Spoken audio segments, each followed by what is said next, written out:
So, this is a video about history, and this might be a test because I need to learn how to share the screen. All right, so here we go. The entire screen going to be shared, and I'll be able to break down what I'm going to show here is there's a story about a cloud city from the Star Wars movie franchise that we've all heard. And, well, Lando in this scene says he made a deal that will keep the Empire out of here forever. Of course, they were betrayed, and he's in the Cloud City. Cloud City.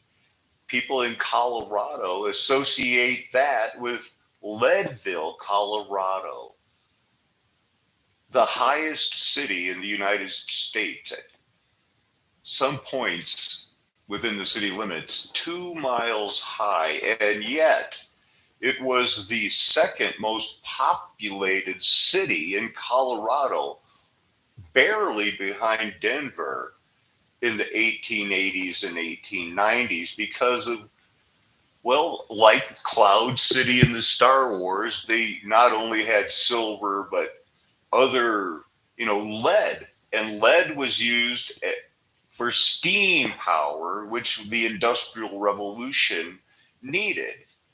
It lubricated their pistons, and it was very valuable. And they found other things there equivalent to finding uranium and using and discovering its properties in the 1930s.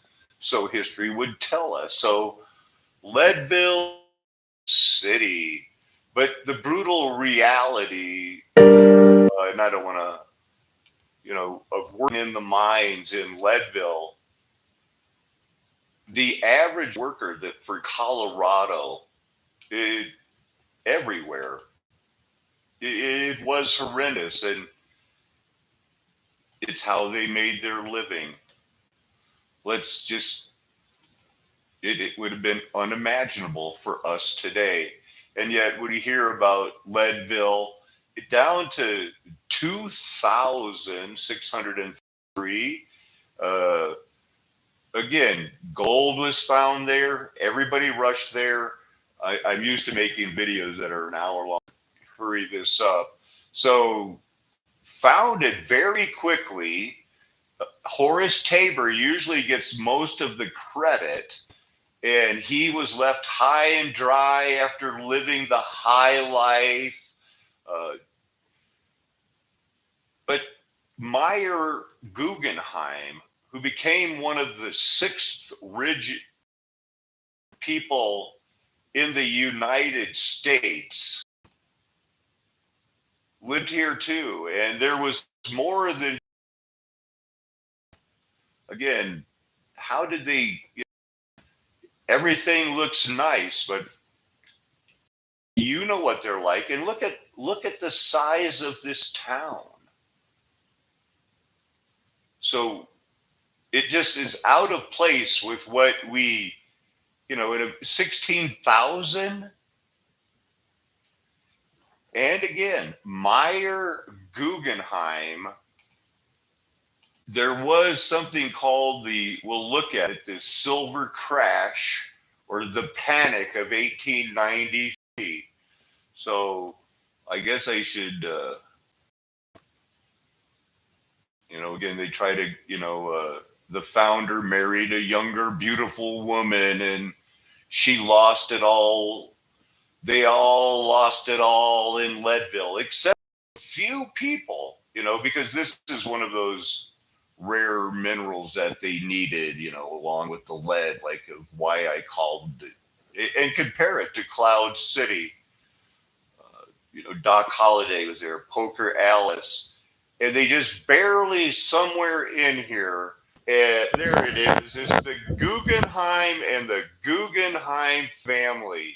Started out in Leadville, mining and smelting. And they made so much money on, I believe it had to be insider trading. And they were given the heads up.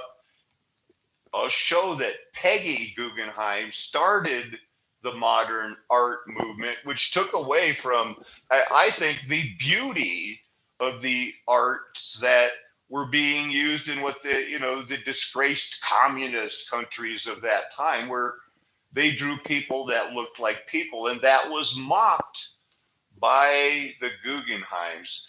As we can see from the Federal Reserve's website, that the Gilded Age, thin golden layer of veneer, there were panics in the market. Following the panic of 1893, that's when they had banking associations made. Secretary of the Treasury had to get involved. And if there anything that slowed down and they started fighting the monopolies, it came because of the underhanded crookedness that allowed someone who started in a small town in 1887 and sold at the top of the market, and to this day remain one of the wealthiest families in the world, all due to selling at the top of the market weeks before it crashed and everybody else was left holding the bag. The modern woman, the founder of the paid, Jackson Pollock, drip paint on a canvas and she'll give you $300,000 for you and tell you that it's beautiful and that's what art should be. It's all a giant setup. Got her money early when the suspicious sinking of the Titanic happened, that so many, I guess, maybe the people who didn't want to go along with what was going along happened.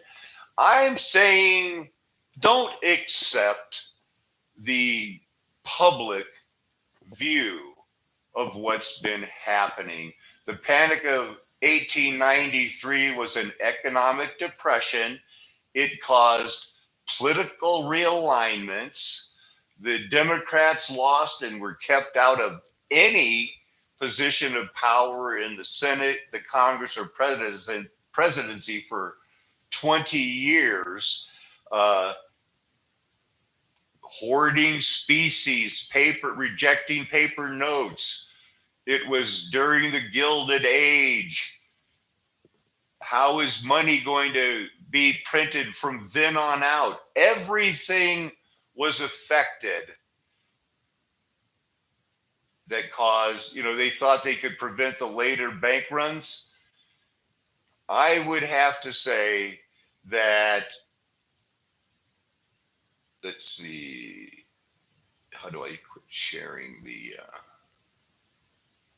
well, I'm just going to wrap it up here. You can look at the infinity thing there. The Panic of 93, the Cloud City, the insider trading. Dr. Liebrig, I think it's time that we look at history more suspiciously. Thank you so much, and I hope you give me an A.